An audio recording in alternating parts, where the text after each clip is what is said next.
section regarding trauma. I really love that you included a quote from the Tale of Desperaux, and I want to read it. And here we go. There are those hearts, reader, that never mend once they are broken. Or if they do mend, they heal themselves in a crooked and lopsided way, as if sewn together by a careless craftsman. Such was the fate of Chiaroscuro. Mm-hmm. His heart was broken.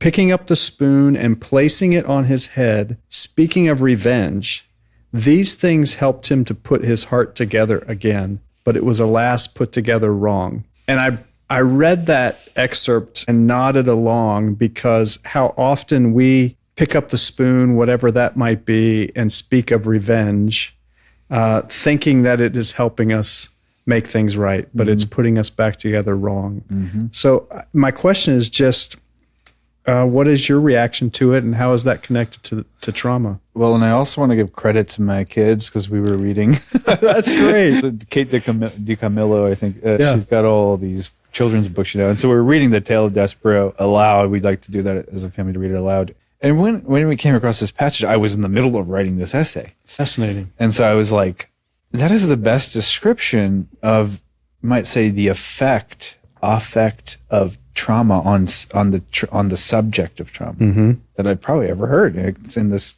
children's story, which isn't surprising to you. Yeah, no, not at all. As a lover of George MacDonald, absolutely, and as an author yourself of these things. So I love the image there. For one thing, I mean, the name itself, right? His name is Roscuro, is the way that he's normally, this is a rat in the dungeon. I won't get into the whole story, but he's a rat and he doesn't fit in. The rats are supposed to be kind of nasty and wicked, and they've got these terrible designs and plans, but he doesn't want that. And they also dwell in the darkness. He doesn't want that. He wants to be in the light. It's like he feels like he's not supposed to be a rat or something. Uh-huh.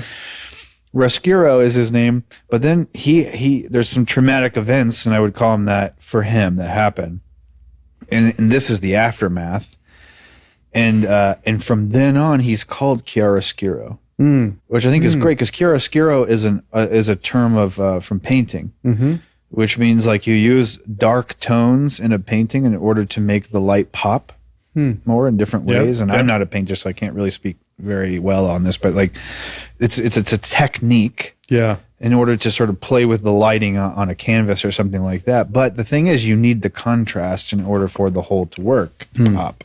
Yeah. And so what's nice is that Roscuro is added on, and it's almost like what's added is the darkness.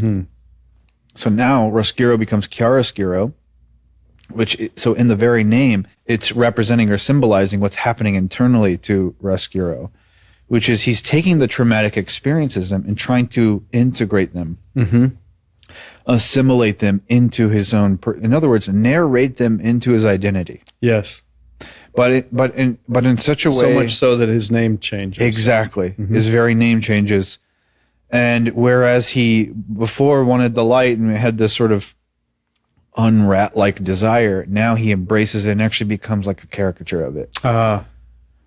And I thought that's a very clear, simple, but powerful picture of what I think trauma does to people in their self-narrations, in their identities, in their attempts to cope with it. What's tough is, as we'll talk about, you don't really have a choice but to deal with it. And that's the thing you sense there that's true. I'm not you can't just get over it, right? We know that now, like maybe once upon a time, it's like, oh, well, right. You can sort of just do your job, play your role, forget about it if you're a real whatever you think is the ideal, whatever, a man or something. But really we know now, or we ought to know at least, that that's not actually true. That's an illusion in and of itself. So you have to deal with it, you have to confront it, and you have to do something with it.